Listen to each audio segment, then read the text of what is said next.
Hello friends, welcome back to my channel history with Preet. आज हम आपके लिए लेके आए हैं class 12 history compartment booster series. Yes friends, इस कंपार्टमेंट बूस्टर सीरीज़ में हम आपके साथ डिस्कस करने वाले हैं एनसीईआरटी के इंपॉर्टेंट क्वेश्चंस, वो भी चैप्टर वाइज, जो कि आपके बोर्ड एग्जाम्स में आपको कर सकते हैं पास। तो अगर हिस्ट्री के कंपार्टमेंट के एग्जाम में होना है पास तो आज ही लाइक करें, सब्सक्राइब करें मेरे चैनल हिस्ट्री विद प्रीत को। इस वीडियो को एंड तक ज़रूर देखिएगा क्योंकि हमने चैप्टर वाइज में डिटेल में निकाल के प्रीवियस ईयर्स के क्वेश्चन को पूरा एनालाइज किया है और आपके लिए हर एक स्लाइड में हम लेके आए हैं इंपॉर्टेंट क्वेश्चंस। अगर कोई भी चीज़ आपने बीच में मिस की फ्रेंड्स तो हो सकता है आप अपने इंपॉर्टेंट क्वेश्चन से चूक जाएं। तो डैम श्योर पूरी कोशिश कीजिए जो हम आज आपके लिए क्वेश्चंस लेके आए हैं इन लास्ट के 7 डेज़ में आप इन क्वेश्चंस को अच्छे से प्रिपेयर करें और अपने पूरे एफर्ट्स के साथ क्लास 12 हिस्ट्री के कंपार्टमेंट एग्जाम्स को दें। तो स्टार्ट करते हैं friends without wasting our time. देखिए एनसीईआरटी चैप्टर 1 में मैं 4 क्वेश्चन करने के लिए कहती हूँ बस आपको। Tracing social differences among Harappans, drainage system of Harappa civilisation, contact with distant lands, how archaeologists reconstruct the past. NCERT की बुक खोलिए, आपको अपने आप वहाँ पर ये चारों के चारों क्वेश्चंस दिख जाएंगे और ये क्वेश्चंस आपको हेडिंग में ही मेंशन हो जाएंगे। और अगर आपको डाउट हो रहा है कि एनसीईआरटी की बुक में ये चीज़ें कहाँ ढूंढें तो फ्रेंड्स आज ही देखिए मेरी कंपार्टमेंट बूस्टर की सीरीज़, जो आपको मेरे ही यूट्यूब चैनल पे प्लेलिस्ट में आपको इजीली दिख जाएगी। हर एक चैप्टर को मैंने डिस्कस किया हुआ है इन्हीं क्वेश्चंस के साथ और कंपार्टमेंट बूस्टर सीरीज़ बनाई हुई है पार्ट 1, पार्ट 2, पार्ट 3। तो अगर आप हो रहे हैं कंफ्यूज तो प्लीज़ उस सीरीज़ को दोबारा देखिए। चैप्टर नंबर 1 में देखिए मैंने 4 क्वेश्चंस लिए हैं आपके लिए। चैप्टर नंबर 2 में सिर्फ एक ही क्वेश्चन, यस फ्रेंड्स ओनली एक क्वेश्चन। मौर्य एडमिनिस्ट्रेशन को मैंने बोला है कि बच्चे अच्छे से याद करें। मौर्य एडमिनिस्ट्रेशन को याद करने के साथ साथ थोड़ा सा महाजनपदास के बारे में पढ़ सकते हैं, पर अगर महाजनपदास के बारे में नहीं पढ़ना चाहते तो कोई इशू नहीं है, मौर्य एडमिनिस्ट्रेशन को बहुत अच्छे से करें। हो सकता है आपके एग्जाम में 3 मार्क्स का मौर्य एडमिनिस्ट्रेशन ही क्वेश्चन पूछा जाए। फिर बात करते हैं एनसीईआरटी के चैप्टर 3 की। एनसीईआरटी के चैप्टर 3 में सबसे ज़्यादा क्वेश्चन जो देखने को मिलता है एग्जाम में वो महाभारत पे ही होता है। महाभारत के 2 क्वेश्चन मैं आपके लिए लेके आई हूँ, क्रिटिकल एडिशन ऑफ महाभारत और original composition of Mahabharata. Yes friends, critical edition of Mahabharata, original composition of Mahabharata, इन दोनों क्वेश्चंस की भी आपको पूरी वीडियो मेरे चैनल पर मिल जाएगी। मेरी प्लेलिस्ट को ज़रूर जाके देखिए, आपको इन्हीं क्वेश्चंस को मैंने डिटेल में एक्सप्लेन किया हुआ है। बाकी के रिमेनिंग क्वेश्चंस मेरी आने वाली सीरीज़ में मिलेंगे आपको। Chapter number 4 most important question है क्लास। आपको पता होना चाहिए कि चैप्टर नंबर 4 हमारी बुक का सबसे मोस्ट इंपॉर्टेंट चैप्टर है, जिसमें मैंने आपके लिए लेके आई हूँ सिर्फ 4 question. Teaching of Buddhism, teaching of Jainism, stupa का स्ट्रक्चर कैसे बनाते हैं और ग्रोथ ऑफ हिंदुज़्म। ये टॉपिक भी आपको मेरी यूट्यूब चैनल की प्लेलिस्ट में class 12 history compartment booster series के पार्ट 3 में इजीली मिल जाएगा। उस पार्ट 3 में मैंने चैप्टर 4 मतलब पूरी बुक कवर की हुई है, बुक 1, ठीक है। आपको डिटेल्ड एक्सप्लेनेशन के साथ इस चैप्टर की मिल जाएगी तीनों पार्ट में। चारों के चारों चैप्टर्स मैंने डिस्कस कर रखे हैं, पार्ट 4 सीरीज़ बना रखी है हर एक चैप्टर के डिस्कस करने के साथ। अब स्टार्ट करते हैं चैप्टर 5। देखिए फ्रेंड्स, चैप्टर नंबर 5 आपको बोर्ड एग्जाम में मिलेगा भी और नहीं भी। कैसे मैडम? तो बेटा ये चैप्टर जो है या तो वो 1 मार्क्स का पूछते हैं या 3 मार्क्स का, या कभी कभार इजी और करने के लिए सोर्स बेस्ड के क्वेश्चन ही आ जाते हैं। तब भी अगर 1 मार्क के एमसीक्यू आए तो देखिए आप याद रखिए, आयने अलबुरानी की बुक का नाम और सिर्फ उसने कास्ट सिस्टम पे क्या बोला है, इब्न बतूता की बुक का नाम और 3 चीज़ें जो उसने इंडिया में देखी, फ्रेंकोइस बर्नियर की बुक का नाम और उसने इंडिया में कौन से लैंड ओनरशिप पे कमेंट किया। अब पेपर में जो लैंड ओनरशिप पे कमेंट है फ्रेंड्स वो कई बार पूछा गया है, इसलिए देखिए मैंने ब्रैकेट में लिख दिया है कि लैंड ओनरशिप का क्वेश्चन हो सकता है कि आपको एग्जाम में पूछा जाए। तो चैप्टर नंबर 5 में ये छोटे छोटे टॉपिक्स ही हैं और आपको इन सारे टॉपिक्स की भी वीडियो में बहुत जल्द कोशिश करूँगी कि कल की ही वीडियो में इन सबको पोस्ट करूँ। चैप्टर नंबर 6 मोस्ट इंपॉर्टेंट है, इसको मत भूलिएगा, हो सके तो इस चैप्टर को बहुत अच्छे से कीजिए। जैसे कि मैं बोलती हूँ कि बुक 1 में चैप्टर नंबर 4 इंपॉर्टेंट है, ऐसे ही बुक नंबर 2 में चैप्टर नंबर 6 और चैप्टर नंबर 8 इंपॉर्टेंट है। तो चैप्टर नंबर 6 के देखिए कौन कौन से टॉपिक्स हैं। थोड़ा बहुत आपको 3 मार्क में पता होना चाहिए, मीनिंग ऑफ अलवर्स, नायानस और लिंगायत। और 8 मार्क के क्वेश्चन के लिए आप फोकस कीजिए इस्लाम, सूफी, चिश्ती, कनका। कभी कभार सीबीएसई बोर्ड एग्जाम ने टीचिंग ऑफ गुरु नानक और कबीर पूछा हुआ है, आप इसे 3 और 8 मार्क्स की वेटेज के साथ कर सकते हैं। पर ध्यान रखिए इस्लाम, सूफी और चिश्ती कनखा, इन क्वेश्चंस पे ज़्यादा ध्यान दीजिए। 8 मार्क्स के क्वेश्चन बुक 2 में से इसी में से आते हैं। अब बात करते हैं चैप्टर नंबर 7 की।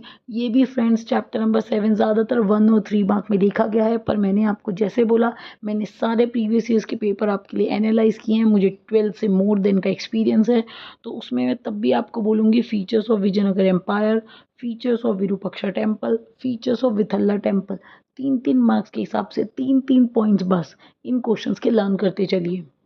अब बात करते हैं चैप्टर नंबर 8 की, जो मोस्ट इंपॉर्टेंट है फ्रेंड्स। इसमें से 8 मार्क का लॉन्ग क्वेश्चन आपको ज़रूर दिखता है डेफिनेटली। तो मैडम अगर बुक 2 की बात करें तो बुक 2 में मोस्ट 2 इम्पॉर्टेंट चैप्टर कौन से हैं?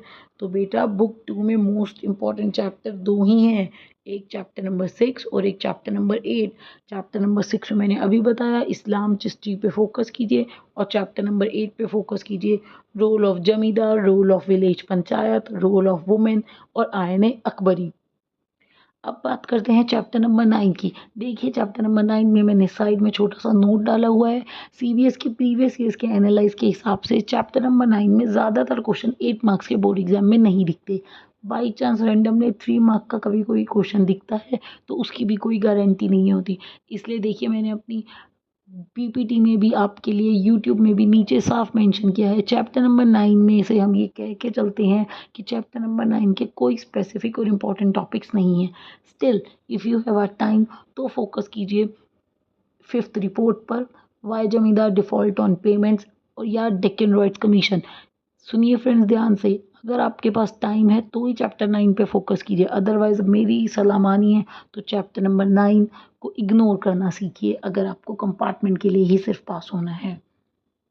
अब बात करते हैं चैप्टर नंबर 10 की। इसमें से क्वेश्चन कई बार पूछे जा चुका है, क्योंकि 1857 का रिवॉल्ट है, तो कॉजेज ऑफ 1857 रिवॉल्ट, इसी 1857 के रिवॉल्ट को ब्रिटिश गवर्नमेंट ने कैसे सप्रेस किया, और नहीं तो 1 मार्क में कई बार लीडर्स और फॉलोअर्स के नाम है। येस फ्रेंड्स, मैंने आपको 1 मार्क के भी क्वेश्चंस देने की हिंट की है, जैसे कि चैप्टर 5, जैसे कि चैप्टर 7, जैसे कि चैप्टर 10।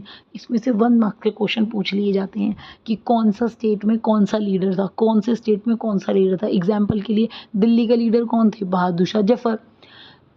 झांसी की लीडर कौन थी? रानी लक्ष्मीबाई। तो ये सिर्फ लीडर से बेसिस है।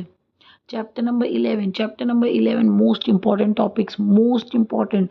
भूल के भी अगर आप कोई चैप्टर छोड़ना चाहें तो प्लीज़ उसमें चैप्टर नंबर 11 कभी मत रखना, क्योंकि बुक 3 में एक ही चैप्टर फ्रेंड सबसे मोस्ट इंपॉर्टेंट चैप्टर है, और वो आपका चैप्टर नंबर 11 है। तो अगर आपको कंफर्म अपने हिस्ट्री के एग्जाम में पास होना है तो चैप्टर नंबर 11 के इन चारों क्वेश्चंस को डिटेल में ज़रूर पढ़िए, क्योंकि ये महात्मा गांधी के ही 4 मेन टॉपिक्स हैं। Civil disobedience movement, quit India movement, non cooperation movement, salt march. Try कीजिए कि इस चैप्टर को थोड़ा अच्छे से रीड कीजिए, और नहीं तो इन 4 क्वेश्चंस को ज़रूर, मैं अपने आने वाली वीडियोस में इन 4 चैप्टर्स के लिए ज़रूर एक्सप्लेनेशन दूंगी। कोशिश करेंगे जल्दी से जल्दी हम आपके लिए वीडियो लेके आएँ, ताकि आप अपने बोर्ड एग्जाम्स में अच्छे मार्क्स से पास हो। लास्ट है हमारा चैप्टर नंबर 12। चैप्टर नंबर 12 भी फ्रेंड्स इतना ज़्यादा इम्पॉर्टेंट नहीं मानते हम, क्योंकि सीबीएसई बोर्ड में भी इस चैप्टर को जस्ट रीड में ही रखा जाएगा मेरे अकॉर्डिंग। इतनी प्रीवियस ईयर्स को एनालाइज करने के बाद ये सिर्फ जस्ट रीड का चैप्टर होगा, या सोर्स पूछ ले जाएंगे या फिर हार्डली एमसीक्यू। अगर आपके पास तब भी थोड़ा लिटिल बिट टाइम है तो why Mahatma Gandhi choose Hindustani as a national language, ये एक क्वेश्चन है। एक क्वेश्चन मैंने लिखा है power distribution between state and centre. सिर्फ 2 ही क्वेश्चन आपके लिए लेके आए हैं चैप्टर 12 से। अब मैंने आपको चैप्टर वाइज पूरी एनसीईआरटी, आप इस वीडियो को अपने लिए सेव कीजिए, अपने फ्रेंड्स को शेयर कीजिए, इन्हीं क्वेश्चंस पे हर चैप्टर वाइज रिटर्न में लिखिए, नोट्स बनाइए, प्रैक्टिस कीजिए, मेरी यूट्यूब की कंपार्टमेंट बूस्टर की सीरीज़ को देखिए, और इन क्वेश्चंस को डेफिनेटली करके जाइएगा। मैं उम्मीद करूंगी कि आप अपने बोर्ड एग्जाम में सही मार्क्स से पास हो। लास्ट वीडियो को एंड करते हुए एक टिप देना चाहूँगी फ्रेंड्स, ऐसी टिप जो आपको बोर्ड एग्जाम में हेल्प करेगी। अब आप सबको पता ही है कि बोर्ड एग्जाम्स जो है वो आपके बहुत जल्दी आने ही वाला है, तो अब छोटी सी टिप है, बोर्ड एग्ज़ाम में हिस्ट्री के, यस फ्रेंड्स, हिस्ट्री के बोर्ड एग्ज़ाम में चाहे आपको पेपर आता हो बच्चों, चाहे ना आता हो, चाहे आप हिंदी मीडियम के हो चाहे इंग्लिश मीडियम के, कोशिश कीजिएगा कि अपने आप कोई ना कोई कहानी बना के आंसर की आए। यस फ्रेंड्स, 3 और 8 मार्क के क्वेश्चन को बिल्कुल भी नहीं छोड़ना। पेपर को छोड़ोगे नहीं तो डेफिनेटली आप ज़रूर पास होगे। 3 मार्क्स के क्वेश्चन, 8 मार्क्स के क्वेश्चन, ये दोनों क्वेश्चन ज़रूर अटेम्प्ट करके आइए, सारे के सारे अटेम्प्ट। येस फ्रेंड्स, 3 और 8 मार्क्स के क्वेश्चन डेफिनेटली, ये प्रो टिप है जो आपको हिस्ट्री के एग्ज़ाम में पास कराएगी। 3 और 8 मार्क्स के क्वेश्चन सारे अटेम्प्ट कीजिए। 4 मार्क के 3 सोर्स बेस्ड आते हैं फ्रेंड्स, 4 मार्क्स के 3 सोर्स बेस्ड आते हैं, मतलब 12 नंबर हो गए ये, तो 4 इंटू 3 12 नंबर हो गए। आप 12 नंबर का सोर्स बेस ज़रूर अटेम्प्ट कीजिए। सोर्स बेस कुछ नहीं होता, सिर्फ क्वेश्चन दे रखे होते हैं, ऊपर पैराग्राफ दे रखा होता है, उसी पैराग्राफ में से चाहे आए चाहे ना आए कहानी बना के आंसर लिख दीजिए। सेम पैराग्राफ को भी छोटे छोटे पॉइंट में डिवाइड करके लिख दीजिए, तब भी आपको कन्फर्म 8 और 9 मार्क्स मिलेंगे, ये मेरी गारंटी है। पेपर को छोड़ के मत आइए, आप डेफिनेटली पास होंगे। Hope for the best. अच्छे से पढ़ाई कीजिए, मेरी वीडियोस को 2-3-4 बार देखिए, और कोई भी डाउट हो तो मुझे प्लीज़ मैसेज कीजिए। ये भी मैंने वीडियो किसी मेरे ही स्टूडेंट पढ़े हुए, जो बच्चा पढ़ रहा है मेरी यूट्यूब वीडियोस देख रहा है, उसी ने मैसेज करके कहा है मुझे, और मैंने उसी के लिए स्पेसिफाइड चैप्टर वाइज वीडियो बना दी। अब उम्मीद करेंगे आप अच्छे से पढ़ें अपने एग्ज़ाम्स के लिए। Best of luck.